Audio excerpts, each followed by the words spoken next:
Assalamualaikum, hai teman film semua, kembali lagi di channel Resa Aska, channel yang membahas tentang film. Bagaimana kabar kalian semua? Mudah-mudahan dalam keadaan baik ya. Kali ini kita akan menceritakan sebuah film tentang seorang pria yang merupakan presiden di perusahaan IT. Dirinya adalah seseorang yang sukses dengan karirnya. Hingga suatu hari, dia dituduh membunuh seorang wanita di sebuah ruangan. Dia pun menyewa seorang pengacara handal untuk membuktikan bahwa dirinya tidak membunuh siapapun. Apakah benar dirinya tidak membunuh? Lantas, siapakah pembunuh sebenarnya? Untuk mengetahui alur lengkapnya, kita langsung saja ke review filmnya ya.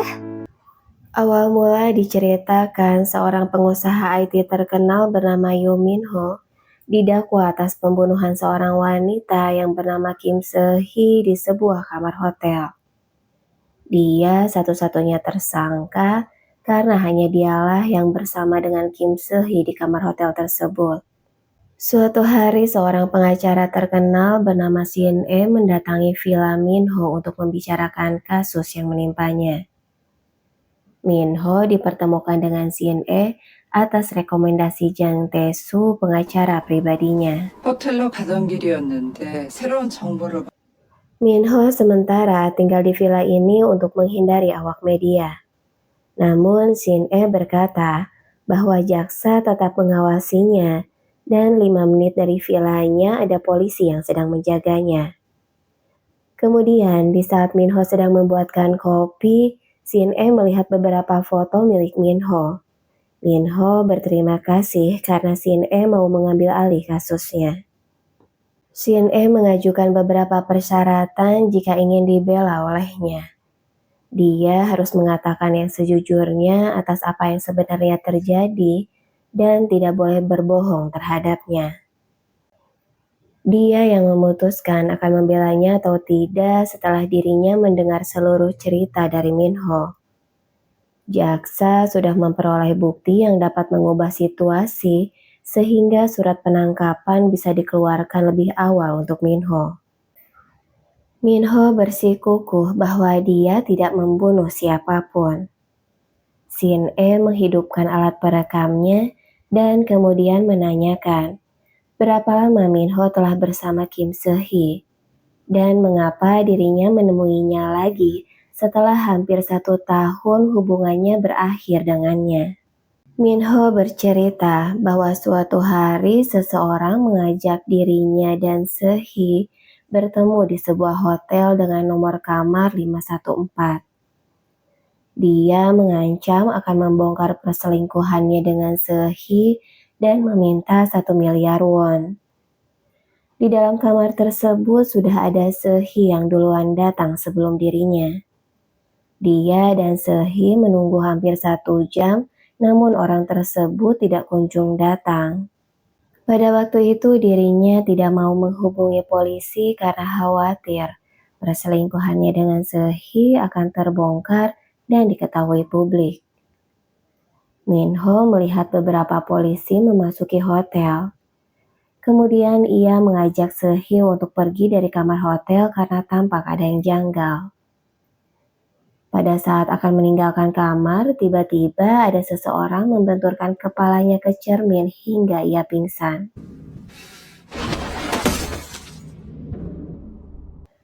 Pada saat terbangun, dia melihat kondisi Se-hee yang sudah meninggal dengan uang yang berhamburan di sekitarnya.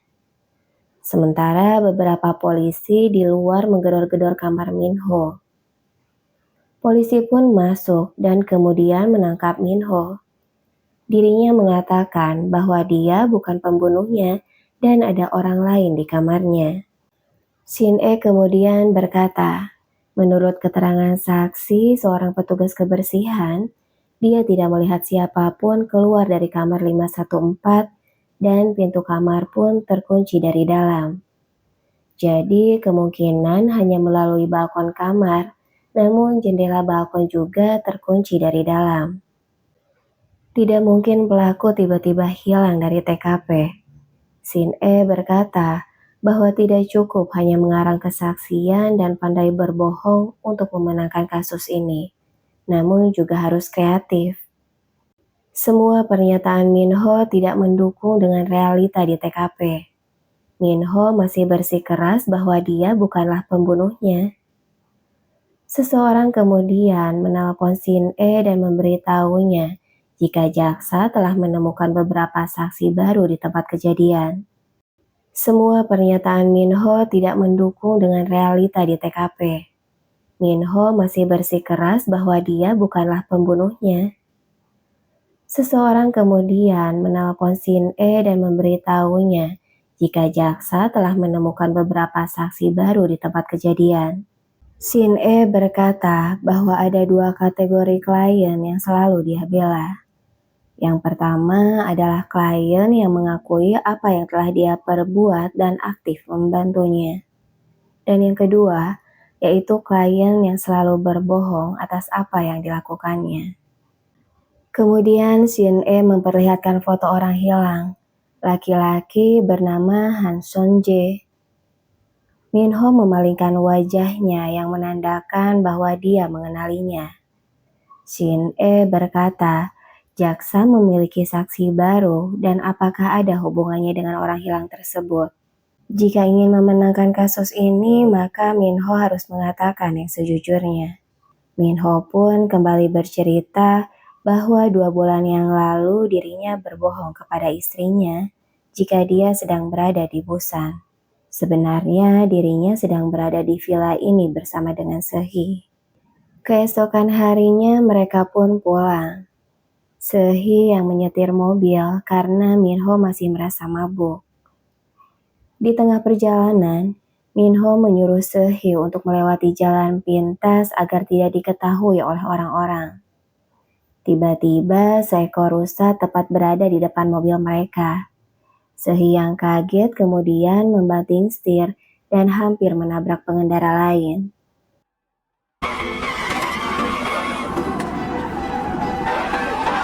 Namun pengendara lain yang mencoba menghindari mobil Sehee kemudian menabrak sebuah batu besar dan meninggal.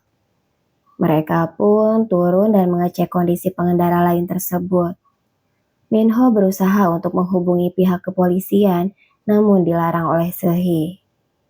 Sehee berkata bahwa jika Minho menghubungi polisi, maka orang-orang akan tahu bahwa mereka berselingkuh. 지금 경찰에 신고하면 우리 끝이야. Kemudian pada saat mereka akan pergi, terlihat sebuah mobil pick-up yang melintas. Supir pick-up itu pun menanyakan apa yang terjadi. Sehee kemudian berpura-pura bahwa dirinya pemilik mobil yang menabrak batu tersebut dan sedang meminta pertanggungjawaban kepada Minho. Tiba-tiba sebuah ponsel berdering dari mobil yang mengalami kecelakaan tersebut yang disinyalir milik korban. Sehee kemudian mengambil ponsel itu dan memasukkannya ke jaketnya. Supir pick-up itu pun kemudian meninggalkan tempat itu. Sehee kemudian memasukkan mayat korban ke dalam bagasi mobil miliknya sendiri dan menyuruh Minho untuk pergi membawa mobil dan mayatnya, kemudian membuangnya di suatu tempat. Sementara itu, Sehee tidak bisa menyalakan mobilnya hingga sebuah mobil datang dan seorang pria bernama Han Yong Sok membantunya. Yong Sok menawarkan untuk menderek mobil Sehee ke rumahnya. Kebetulan dirinya adalah pemilik sebuah bengkel. Mereka pun akhirnya berangkat menuju rumahnya. Beberapa saat kemudian pria tersebut selesai memperbaiki mobil Sehee. Tiba-tiba Yong Sok mendapatkan sebuah panggilan tentang putranya yang bernama Han Son Jae tidak bisa dihubungi. Yong Sok pun kemudian mencoba menghubungi ponsel milik anaknya tersebut. Tiba-tiba ponsel yang berada di saku jaket Sehee pun berbunyi. Ternyata korban kecelakaan tersebut merupakan anak dari Yong Sok. Setelah itu Sehee cepat-cepat menyimpan ponsel tersebut ke sebuah sofa agar Yong Sok menganggap bahwa anaknya tersebut lupa membawa HP miliknya. Sehee pun kemudian bergegas pergi dari rumah tersebut dan bertemu dengan Minho. Dia menceritakan hal itu kepadanya. 앞으로 할 일을 말해줬어요. Mereka pun sepakat bahwa mereka harus berpisah dan tidak bertemu kembali. Minho kemudian menyimpan mobil miliknya di sebuah gudang. Dia pun kemudian menemui istrinya yang sedang melakukan seminar. Keesokan harinya, Minho berbicara dengan pengacaranya, yaitu Jang Tae-soo, bahwa dirinya ingin membuang mobil miliknya karena sebuah kecelakaan. Mobil itu sekarang berada di gudang tua Shinsa. Tae-soo berkata bahwa dirinya akan mengaturnya seolah-olah mobil tersebut hilang dicuri. Scene kemudian beralih pada saat Minho sedang rapat. Ada dua orang pihak kepolisian yang mendatanginya dan menginterogasinya. Seorang polisi menanyakan tentang seorang anak laki-laki bernama Han Son-jae yang dilaporkan hilang bersama mobilnya. Pada saat yang sama, ayah anak laki-laki tersebut memperbaiki sebuah mobil yang dikendarai oleh seorang wanita. Polisi beranggapan bahwa kejadian ini kemungkinan berada di tempat yang sama. Polisi telah memeriksa informasi mobil yang dikendarai wanita tersebut atas nama Yoo Min-ho. 운행했던 차량 번호를 회사 소유라고 나오던데 주로 Pengacara Jang kemudian mengatakan bahwa mobil milik Min-ho telah dicuri. Polisi pun kemudian pergi meninggalkan mereka. Pada saat polisi sudah pergi, Min-ho berkata bahwa dirinya berada di Busan hanya 1 hari. Sisanya dia bersama dengan Se-hee. Tae-soo menanyakan apakah Min-ho terlibat dengan kasus hilangnya Han Son-jae. Tiba-tiba Min-ho menyuruh Jang untuk mencari pemilik supir pick-up, namun akan membutuhkan waktu lama karena Min-ho hanya mengingat ukuran dan warnanya saja, tidak mengingat plat nomornya. Di televisi, kasus hilangnya Han Son-jae pun menjadi viral. Polisi sedang mencari seorang wanita yang disinyalir mengetahui atau terlibat dalam kasus tersebut. Suatu hari, Se-hee menghubungi Min-ho. Dia menanyakan kenapa kasusnya menjadi seperti ini. Polisi sedang mencarinya. Se-hee kemudian memberikan dompet milik Han Son-jae dengan KTP dan kartu kredit di dalamnya. Se-hee menyuruh Min-ho untuk meretas rekeningnya dan mentransfer sejumlah uang secara bertahap agar polisi menganggap bahwa Han Son-jae terlibat kasus penipuan.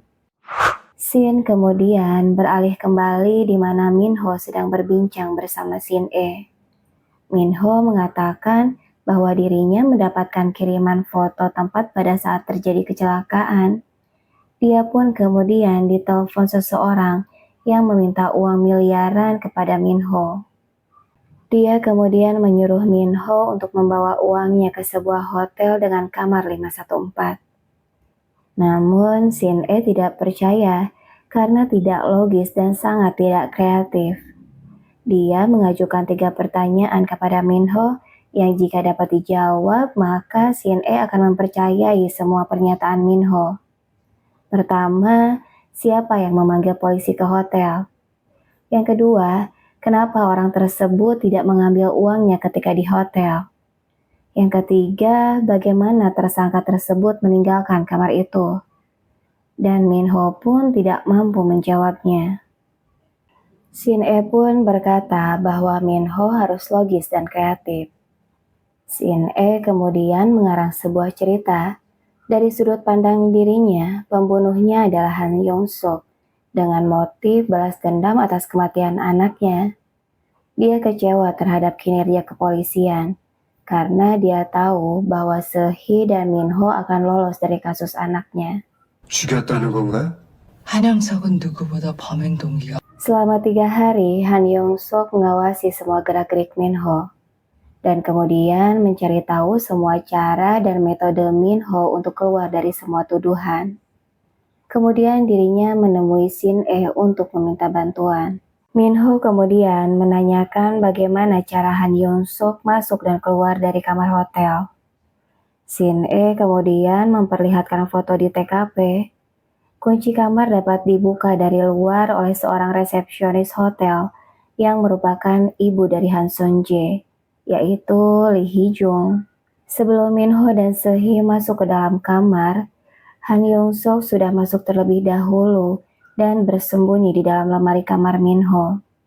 Dia pun sebelumnya telah memesan kamar di sebelah kamar Minho. Beberapa saat kemudian, dirinya keluar dari lemari dan membunuh Sehee dan membuat Minho pingsan. Kemudian orang yang menghubungi polisi adalah Lee Hee-jung. Setelah melakukan pembunuhan itu, Yong-suk membuka jendela balkon dan keluar. Kemudian dirinya masuk ke dalam kamar yang telah ia pesan sebelumnya di sebelah kamar Minho. Polisi yang telah datang didampingi oleh Lee Hee-jung masuk ke dalam kamar menggunakan kunci kamar yang dipegang oleh Lee Hee-jung. Di dalam kamar, polisi menemukan Minho yang telah membunuh Sehee. Sementara itu, Lee Hee-jung mendekati balkon dan kemudian mengunci jendelanya sehingga seolah-olah balkon terkunci dari dalam. Shin-e menjelaskan bagaimana cara membuktikan bahwa Minho tidak membunuh Kim Se-hee. Dirinya harus melibatkan Han Yong-suk dalam kasusnya.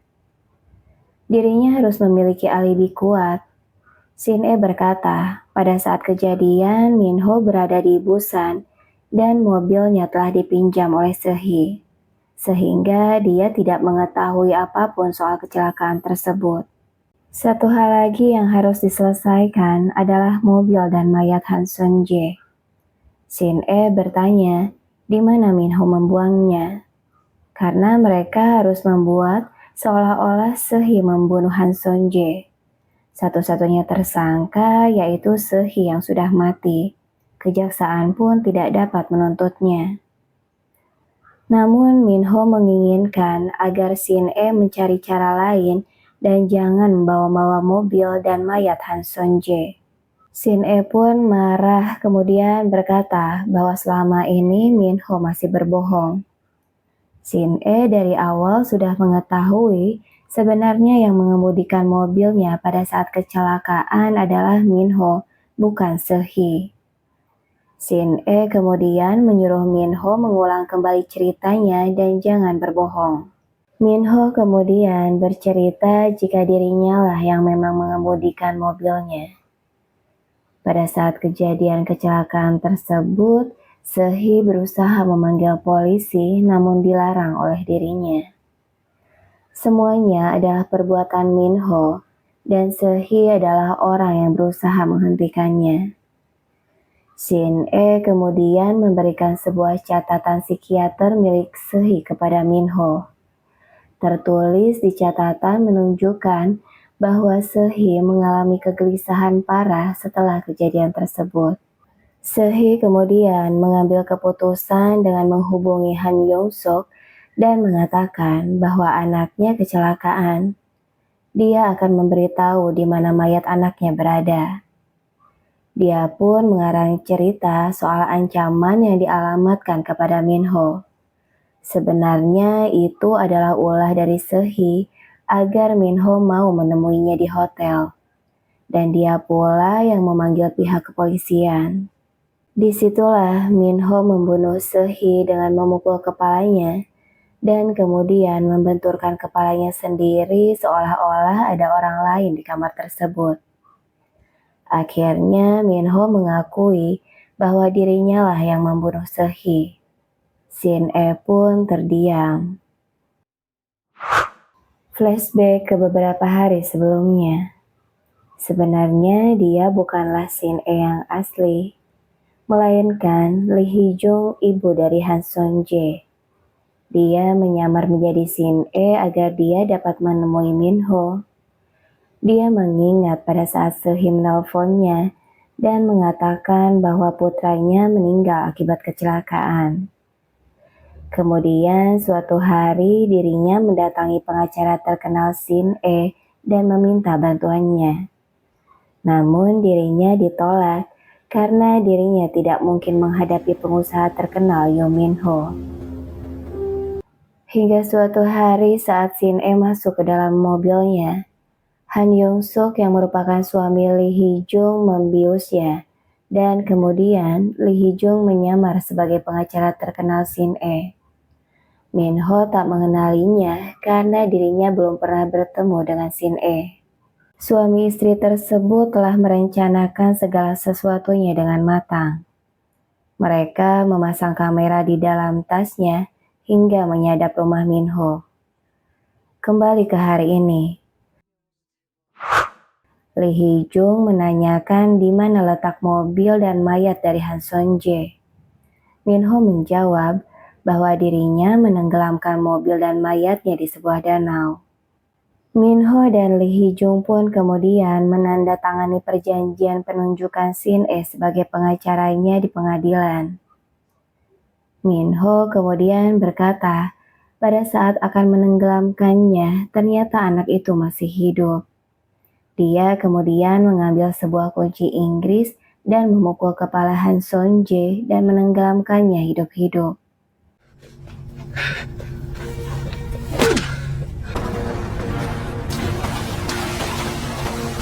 Lee Hee-jung berusaha untuk tetap tegar agar penyamarannya tidak terbongkar.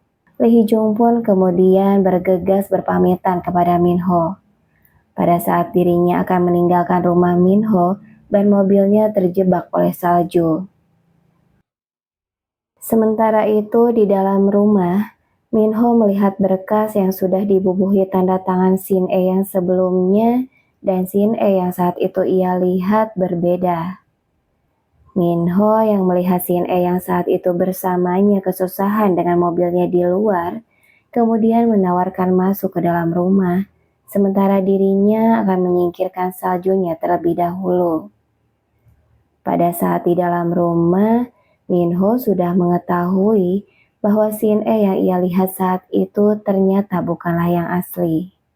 Minho kemudian menghubungi polisi dan membuat laporan palsu bahwa ada seseorang yang akan membunuhnya. Lalu Minho mengambil sebuah senapan dan mengarahkan ke dirinya dan membuat seolah-olah Lee Hee-jung lah yang menembaknya. Pihak kepolisian pun datang dan kemudian menangkap Lee Hee-jung dan Han Young-suk. Sementara itu, Shin E yang asli pun datang dan menyuruh para medis untuk membawa Minho ke rumah sakit. Pada saat dalam perjalanan ke rumah sakit, mobil ambulans Minho berhenti dikarenakan ada sebuah truk pengangkat besar yang akan lewat. Sementara itu, Lee Hee-jung berkata kepada Shin E bahwa dia telah mengetahui mayat anaknya berada. Dia berada di sebuah danau yang hanya Minho yang tahu. Danau yang berada dalam foto di rumah Minho, yaitu danau dekat vilanya. Polisi pun segera menindaklanjuti hal tersebut dan menemukan sebuah mobil beserta mayat dari Han Seon-jae. Minho pun kemudian ditangkap atas tuduhan membunuh Han Seon-jae dan membuang mayatnya. Dan film pun selesai. Bagaimana cerita filmnya? Cukup seru kan? Oke, sekian review film kita kali ini. Saya Resa Aska undur diri. Jangan lupa like, komen, dan subscribe-nya ya teman film.